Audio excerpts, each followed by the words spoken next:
Good afternoon, this is Mike and Chris with Mathblows. Hello. We're going to teach you how to do a simple derivative, and it's going to be so easy that your grandmother can do it. Usually people get scared when they hear the word derivative, or calculus for that matter, but it's actually very, very simple. Here's an example of what we're going to be doing and how simple it is actually.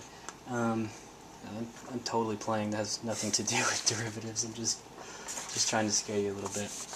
Okay. Simple derivative. Very easy in just a few steps.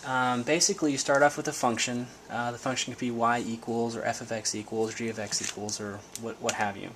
And let's just say the standard notation is x to the end. Well, the way you're going to write the derivative is y prime. That's one of the ways to denote that it's a derivative of the function.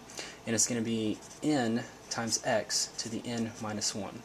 So when you start off with this number, x to the end, you're going to end up with that n times your x and then n minus 1. Same thing if you have f of x. It's just a different notation for a function. So it's written as f prime of x equals nx to the n minus 1.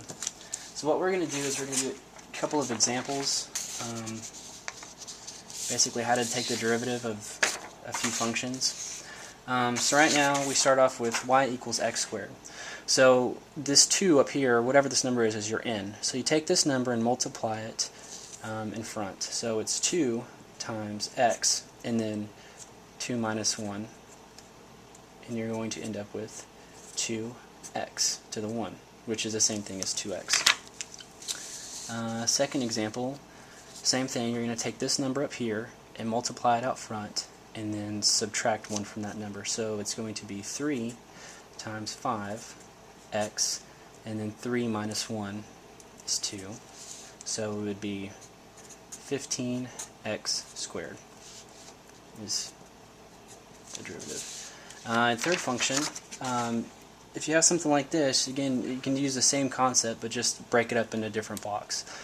So 3 times 4x, and then 3 minus 2, or 3 minus 1 is 2, and then your second block minus 2 to the x. So this is really x to the 1. So multiply your 1 out front, so 1 times 2x, and then 1 minus 1 is 0. And that's x to the 0, the same thing as 1. So your final answer is going to be 12x squared minus 2. And that's how you do a simple derivative. Check out our other videos at We Are Mathblows.